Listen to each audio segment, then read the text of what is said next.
Coil spring here, and this coil spring, you can see, allows for comfort with the vehicle. So these are designed to compress. Some of them are variable. If the coils are far apart, more far apart than other coils, that's a variable spring. This one is not a variable spring because the coils are all lined out the same. A lot of vehicles with the newer compact sizes will have a strut assembly, and the top piece right here, this is a strut mount.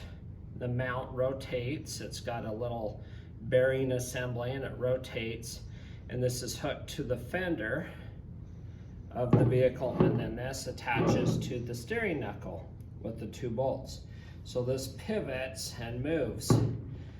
The shock assembly is this bottom piece here, and there's a boot that keeps the piston from not getting any contaminants in it. And so this is the shock and coil spring assembly. It's mounted together. They call a strut. So this is a strut.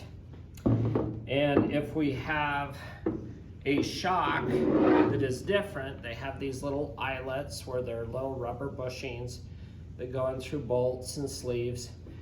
And this shock allows the vehicle to stop oscillating, or once it hits a bump, these dampen the up and down movement. So you can see how this shock, it pushes back, and it's gas charged. Some of these shocks are gas or air charged.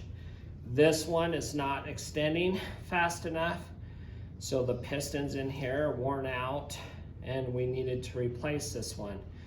So it's supposed to push back with a lot of great force quickly because the pistons aren't circulating the fluid back and forth like they should. Another thing, when we inspect these shocks or struts, is there any oil leaking out of the piston here, where it's dripping or leaking out of here? That would cause the vehicle to bounce abnormally, and as it's bouncing abnormally, we would want to change these shocks out.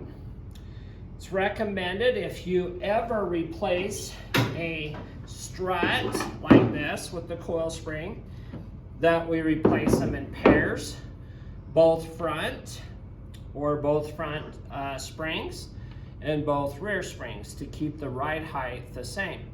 So if I have one coil spring that broke on the driver's side, for example, I would have to replace driver and passenger front coil spring or strut in this case. And you can buy these as a loaded assembly, or you can use a strut compressor from the other video where you change out the shock assembly of this strut. And these mounts go bad too, so you need to pay attention to see if they rotate freely.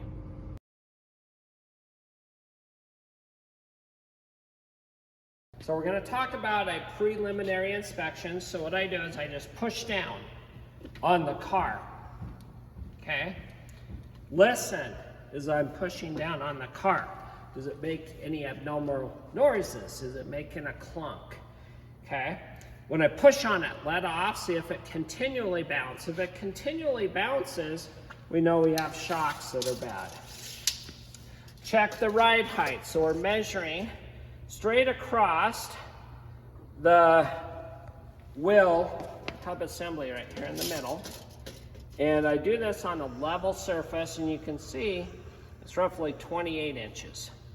And I want to compare both sides. So this is on the passenger side. We'll move over here to the driver's side, and I should have 28 inches. If it's lower than about a half of an inch, we need to worry because probably there's a spring problem.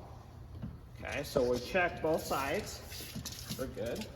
And we do this on the back also to check the suspension on the back. So right there in the center of the hubcap, and then this one's slightly more than 28. And then we move to the last side.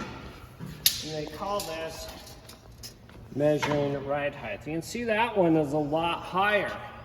So that spring on the other side is probably a little weak because that's more than 1/2 of an inch. You can see the differences there.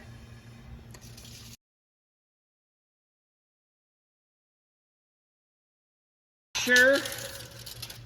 Requirements, the ride height could be measured across here like this. Some service information may have you measure the ride height off of the pinch weld from the frame. So we're not going off of the fender, but we're going directly off of the pinch weld here to the floor. So this is about 11 1/4, and we're about a little less than 11, but I want to compare the both front and both rear. So I could measure off of here, or I could also measure off of the fender, depending upon what service information tells me to take that measurement.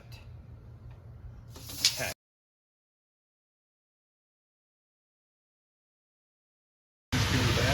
Shocks that are leaking oil. Good example. You can see where the oil has leaked down the strut / shock assembly to even form a drip of oil on the bolt.